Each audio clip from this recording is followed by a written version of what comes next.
এতিয়া যেহেতু বিহুৰ বতৰ আলহী যোৱা আহিয়ে থাকে আৰু পিঠা পনাবোৰ সদায় নাথাকে, শেষ হৈ যায়। কাৰণে পটককৈ তৎক্ষণাতে বনাব পৰা আটাৰ কেক এটা আপোনালোকৰ মাজতে শ্বেয়াৰ কৰিম। ঘৰতে থকা বস্তুৱে হৈ যায়, মাত্ৰ 2টা কণী লাগে। তেনেহ'লে মই কিধৰণে বনাওঁ ভিডিঅ'টো চাব, আৰু যিসকলে এই কেকটো বনাইছে ভিডিঅ'টো স্কিপ কৰিব, আৰু যিসকলে নাই বনোৱা প্লিজ ভিডিঅ'টো সম্পূৰ্ণ চাব। তেনেহ'লে ব'লকচোন ভিডিঅ'টোৰ মাজতে যাওঁ। আৰু আজি মই আটাৰ কেকটো বনাবলৈ 2টা কণী লৈছোঁ। এই কণী 2টা এটা বাতিত ভাঙি লৈছোঁ আৰু ভালদৰে ফেটি ল'ম 2টা কণী। আৰু এইদৰে ভালদৰে ফেটি ল'ব লাগে যাতে ইয়াত অকণো ডাঠ ৰৈ নাযায়। পূৰা পাতললৈকে ফেটি ল'ব লাগে। আৰু আধা কাপ চেনি দিছোঁ। আপোনালোকে চেনিটো কম বেছি কৰিব পাৰে, যিসকলে মিঠা বেছিকৈ খায়। আমি কমকৈ খাওঁ, সেইকাৰণে মিঠা অলপ কমকৈ দিছোঁ। আৰু মই একেটা বাতিৰে চাহ খোৱা কাপৰ জোখত 1 কাপ আটা দিছোঁ। আটাটো মই অমৃতৰ বগা আটাটো দিছোঁ। আৰু বগা আটাটো দিলে কেকটো বেছি ছফ্ট হয়।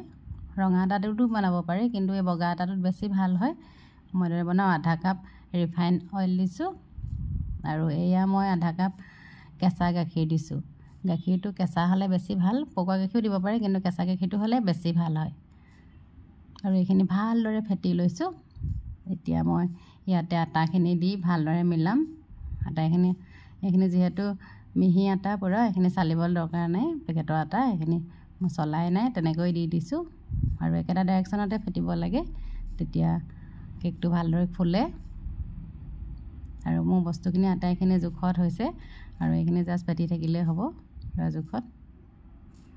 আৰু এইখিনি চাওকচোন, ইয়াৰ বেটাৰটো এইদৰে এনেকুৱা হ'ব লাগে। বহুত ডাঠো নহয়, পাতলো নহয়। আপোনালোকে ধৰিব নিশ্চয় পাৰিছে। জোখত বস্তুকেইটা কাপেৰে জুখি দিলে সকলোখিনি জোখত হয়। আৰু এতিয়া কেকটো বনাবৰ বাবে মই এখন কেৰাহী 5 মিনিটৰ বাবে প্ৰিহিট কৰি ল'ম। আৰু এতিয়া গেছটো অন কৰি দিলোঁ। আৰু ইয়াতে মই এডাল ষ্টেণ্ড ওলোটাই দি অলপ সময় ঢাকি ৰাখিম, যাতে কেৰাহীখন গৰম হয়। আৰু এটা মই ষ্টিলৰ বাচন ব্যৱহাৰ কৰিছোঁ কেক বনাবৰ বাবে।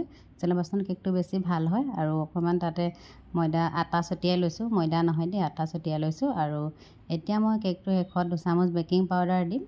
ইয়াতে মই বেকিং ছ'ডা ব্যৱহাৰ নাই কৰা, বেকিং পাউডাৰ 2 চামুচ দিছোঁ। তেতিয়া কেকটো পূৰা ছফ্ট হ'ব।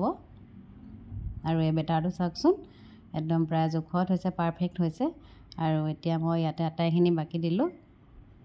আৰু এই কেকটো বনাবলৈ বেছি সময় প্ৰয়োজন নাই, যিহেতু কৈছোঁৱে ইয়াতে মাত্ৰ 25 মিনিট সময় লাগে। আপোনালোকে বনাই চাব। আৰু এইখিনি এতিয়া দিয়া হৈ গ'ল। আৰু এইটো যাতে এয়াৰ নলয়, সেইকাৰণে মই টেপ কৰি দিছোঁ। আৰু কেৰাহীখন বহুত গৰম হৈ গৈছে। আৰু এতিয়া মই হাই ফ্লেমত কেকটো পাতি দিছোঁ ইয়াতে। আৰু প্ৰায় 25 মিনিটৰ পিছত মই চাম। আৰু এয়া প্ৰায় 25 মিনিট হৈ গৈছে। এতিয়া চাওকচোন, কেকটো ইমান ধুনীয়াকৈ ফুলি আহিছে। আপোনালোকে লুটিয়াই দিব পাৰে কেকটো কালাৰৰ বাবে, কিন্তু মই এইটো প্ৰায় হৈয়ে গৈছে। অলপ সময় ৰাখি দিম, কিন্তু ল'ৰা ছোৱালীৰ উৎপাতত ৰাখিবলৈ নাপালোৱে, লগে লগে উলিয়ালোঁ বাবে ইয়াৰ ছাইডত অকণমান লাগি আহিলে। হ'লেও আপোনালোকে ঠাণ্ডা হ'লে কেকটো উলিয়াব। আৰু এয়া চাওকচোন, ইমান ধুনীয়াকৈ কাট খাইছে। আৰু এয়া খালেই ফালে। আৰু এইটো চাওক, চাগে ইমান ধুনীয়া হৈছে। পূৰা এইদৰে বনাই খাই চাব। ইহঁতৰ মানে খাবলৈ তত নাই, সেইকাৰণে এইটো লৰালৰিকৈ কৰি দিয়াৰ কাৰণে এইটো অকণমান এৰাই গৈছিলে। ইভাগে ইমান ধুনীয়া হৈছে। ঠাণ্ডা হ'লে নমাব, বহুত ধুনীয়া দেখিছে নাই? এইটো চব পূৰা ধুনীয়া। এনেকৈ বনাই চাব, 2টা কণীয়ে হৈ যাব বোলে। এনেও ময়দাতকৈ আটা খোৱাটো ভাল, ময়দা খোৱাটো ইমান ভাল নহয়। লোৱা প্ৰিন্স, লোৱা। এয়া আমি দুইজনীয়ে বিহু পিঠা বনাই আছোঁ। এয়া লাডু। এয়া কিহৰ লাডু বাৰু কওকচোন? নাৰিকল আৰু পিঠাগুড়ি, গুড় দি পেলাই। গুড় দি এইফালে নিমখীয়া পিঠা বনাই আছোঁ। চাইছে কেনেকুৱা হৈছে? বহুত টেষ্টি নি? আৰু এয়া চাওক, শেষেই কৰিলে খাই। আৰু এজন বহি ল'লে আকৌ খাবলৈ। তুমি বহি ল'লা নি খাবলৈ? ইমান ভাল পোৱা নে? আটাৰৰ কেক, আটালৰ কেক ফেভৰিট হয়। এয়া হৈ গ'ল। তেনেহ'লে ভিডিঅ'টো চাই কেনেকুৱা লাগিলে জনাব।